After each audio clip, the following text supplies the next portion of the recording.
Hi guys, the last time I made a video like this, a lot of you guys were curious about, well, more information about Girls Frontline, and given that it's been a few days and people have maybe decided on battle passes, attachments, farming, and what to use the energy on, I decided to make a follow-up video, which is this.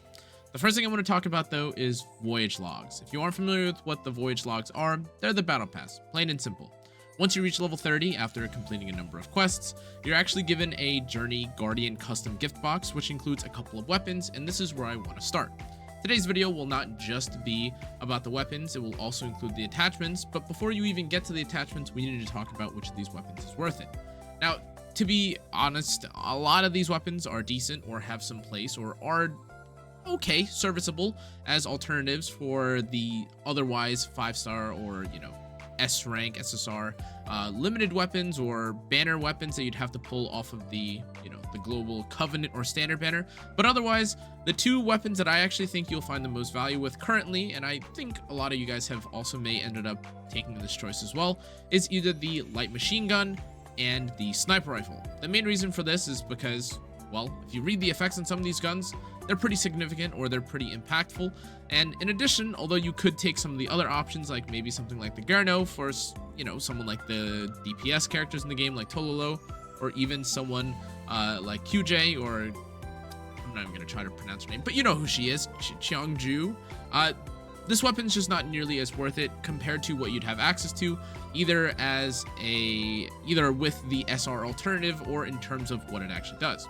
Before we actually decide, or before I just decide for you or advise for you which of these weapons are worth it though, let's just read what each of these weapons do. The SMG reads that for every one tile moved, you ignore 5% of the target's defense, which is really nice by the way, up to a maximum of 25%. However, if the movement exceeds 5 tiles, you cleanse one random buff from the target before attacking. Pretty helpful, pretty valuable. Furthermore, it also reads that if the unit has moved 5 tiles or more, you also gain movement up 2, which is a buff that, again, increases your total mobility tiles by 2, and it is a buff for 1 turn at the start of your next action. Now, I'm sure I don't need to explain to you guys, but if you guys have, well, actually been playing Girls Frontline and aren't just autoing it, like, honestly, I am, the movement tiles can be very helpful. There are certain stages where you do need to either catch an enemy, you want to heal, or you want to get into position so that you aren't hit by certain moves or boss abilities. I'm looking at you, Creepy Doll, by the way. And in that case, sometimes you do need the mobility, and it does help to get yourself in position or in range of other characters so that you can do things like support actions, you can heal, you can be in range for attacks, etc, etc. That's the first weapon, and honestly the one that I chose myself, specifically for Suomi, and it also does mean that I get to save myself from, well, having to pull for or get an alternative to Suomi, like an SR, or even worse, a blue weapon. Now, the next weapon we should talk about is Arcana. The Arcana, again, what it reads is that when dealing damage, if there are no other enemy units within a 4-tile radius of the target, you increase the damage dealt to the target by 15%. Furthermore, attacks ignore 1 point of stability index, and when possessing insight, you additionally ignore another 1 point of stability index. Quick rundown, if you aren't familiar with what stability index is, it's essentially armor. It's kind of like, that's basically how to read it. It's basically armor, and when you have the stability index, you gain damage reduction while it's up. A weapon that, well, ignores some points of stability index while also ignoring more if you have index, or having the insight buff itself is very, very helpful. And to be honest with you, just increasing damage dealt for a sniper rifle character can be very helpful. Now, of course, you guys are probably going to be thinking to yourself, well, Connor, like, are the sniper rifle characters even worth it?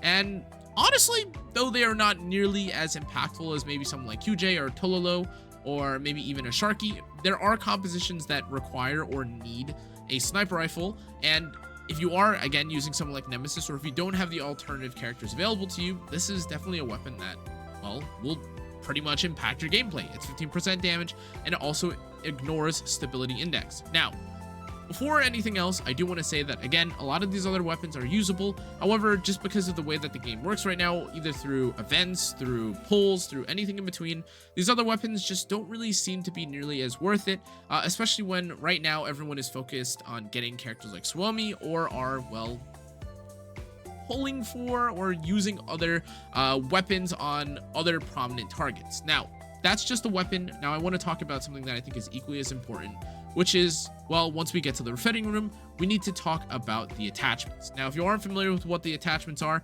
no, they're not on the bottom left, despite...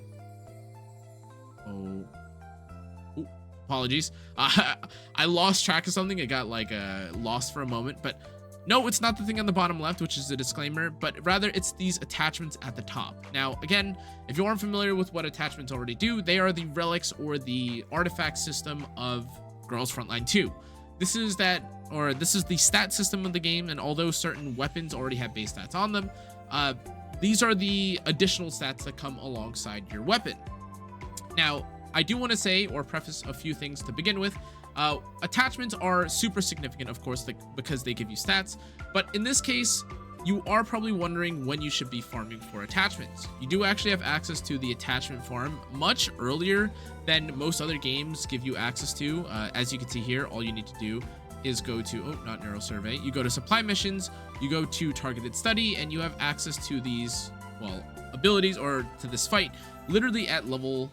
Well, I think it's earlier. I think it's roughly around like 19, 20, 21, 22, etc. But it's much earlier than most other pieces of content.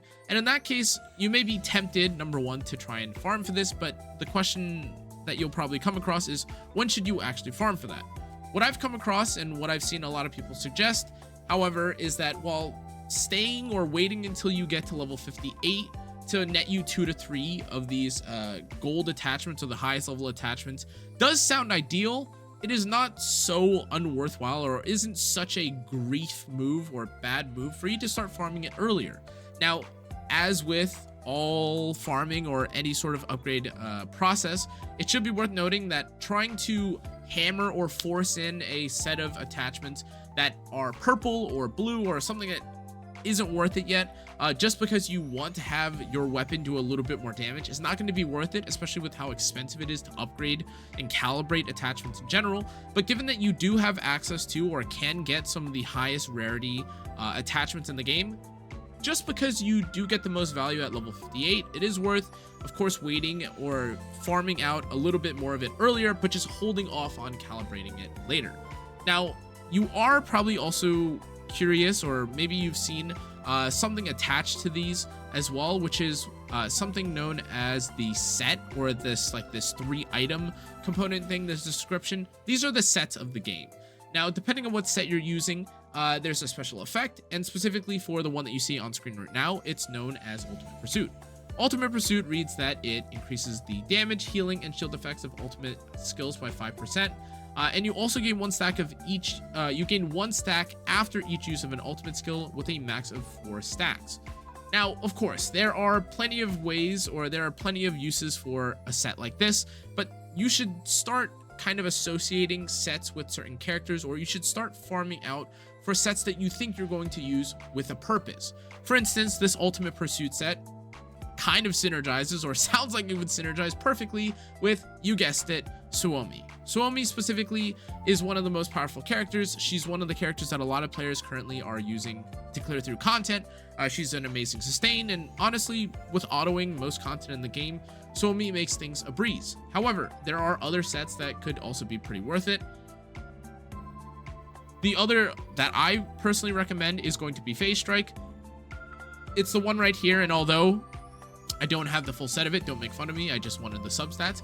The substat, or the set effect for Phase Strike, reads that you deal 15% damage to targets with phase element debuffs. Now, again, this is honestly pretty nice just for versatility, or for the sake of any assault rifle, or any characters that, well, I guess hold the phase debuff.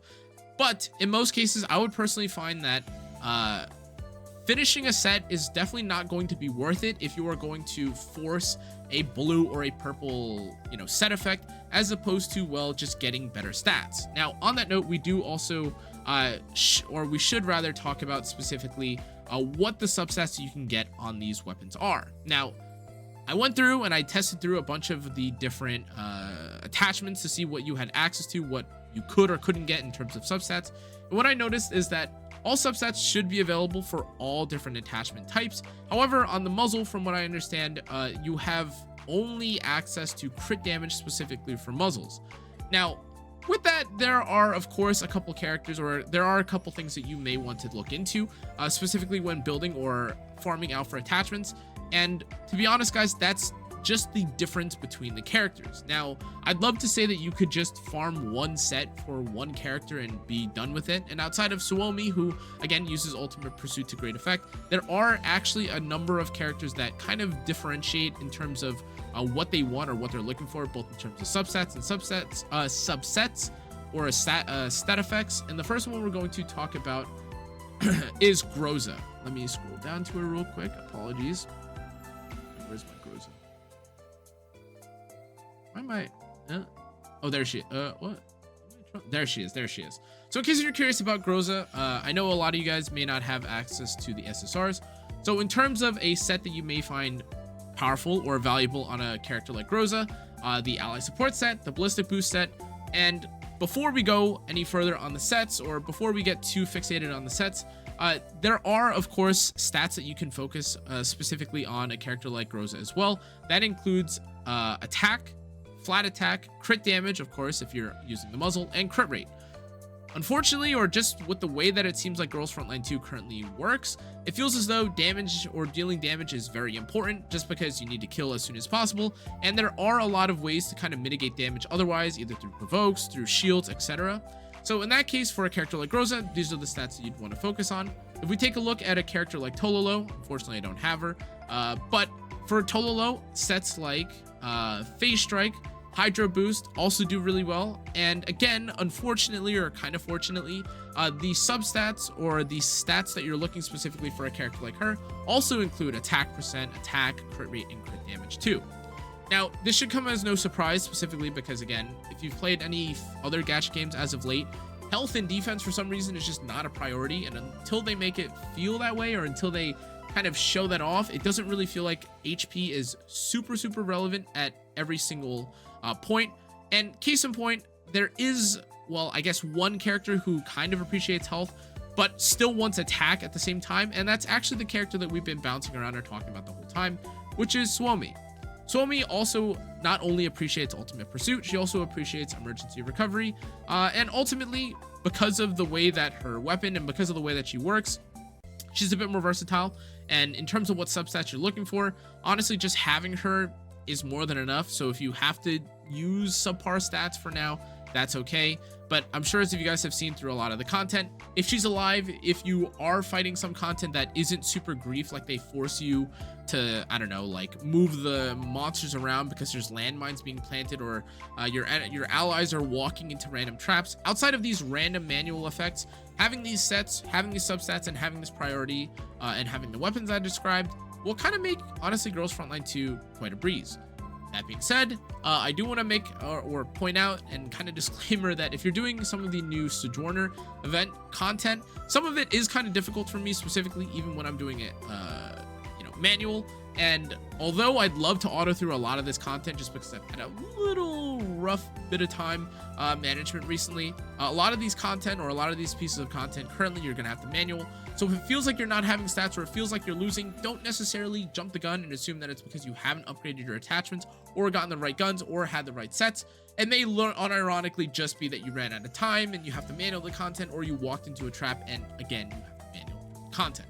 That's going to be it for today's video, though, guys. I appreciate, or I hope you guys learned something from today's video. If you did, try to make this one a little bit shorter. Apologies if I rambled a little bit, but hopefully you guys learned something. Hopefully you enjoyed. Hopefully you took something from the video.